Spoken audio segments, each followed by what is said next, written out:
Nah, mudah-mudahan mulai hari ini sebagai pihak yang memenangkan kontestasi 2024 kemarin, pihak yang mendukung Pak Presiden Prabowo dan Gibran dalam Pilpres kemarin, mulai hari ini kita tegaskan, kita kuatkan, kita berani bicara. Jadi bukan hanya orang yang berbicara, kita juga berani bicara. Nanti akan ada perbedaan bicaranya mereka dengan bicaranya kita. Di situ aja nanti. Jadi kalau bicara mereka sebagai oposisi itu adalah biner, terus menerus bersikap kontra, terus menerus bersikap anti terhadap pemerintah, kebijakan pemerintah, program pemerintah dan macam-macam. Nanti kita bicara yang lain. Jadi tidak meladeni perdebatan pada level yang mereka mau, tapi kita akan naik ke level yang lebih tinggi dari itu. Jadi kira itu sebenarnya. Sepakatnya gitu. Kita sebagai relawan harus banyak bicara. Harus banyak bicara. Nah, jadi kalau jadi oposisi itu memang gampang. Pemerintah melakukan apa? Resepnya itu cuma dua.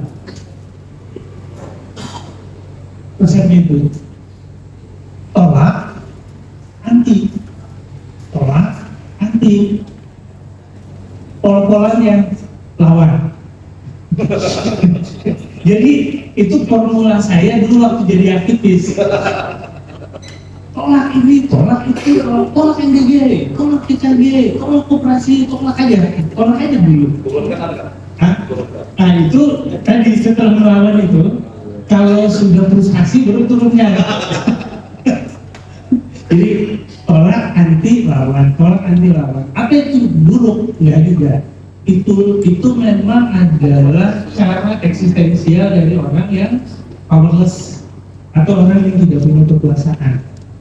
Jadi macam-macam ya orang powerless itu memang beneran nggak punya kekuasaan, bisa juga sampai tidak punya informasi karena dia nggak ngerti apa-apa, makanya dia tolak aja karena dia nggak ngerti. Jadi kamu dukung nggak swasembada pangan? Enggak, kenapa? Nggak ngerti. Kamu dukung nggak swasembada energi? Enggak, tolak. Nggak ngerti juga sebenarnya. Nah berarti terhadap orang yang menolak atas sesuatu yang tidak kita ketahui, itu harus menjadi kewajiban kita untuk memberitahu dia.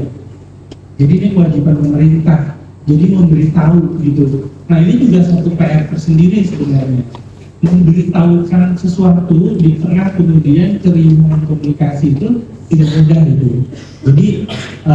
Jadi salah satu tugas komunikasi kita itu adalah membantu memberitahukan, memahamkan kebijakan dan program-program Pak Presiden.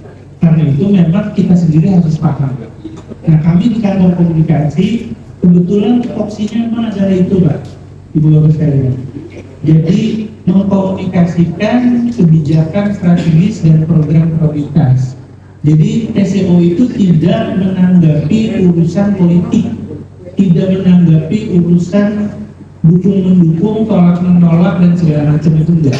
Tapi kita memberitahukan, menjelaskan kenapa sih Indonesia itu perlu NDG, kenapa koperasi itu dibangun hari ini. Jadi pertanyaan kenapa, apa, bagaimana, kapan, di mana dan segala macam. Jadi itu adalah sesuatu yang menjadi kewajiban kita dari pihak yang dapat kepercayaan dari rakyat untuk menjalankan kekuasaan tadi.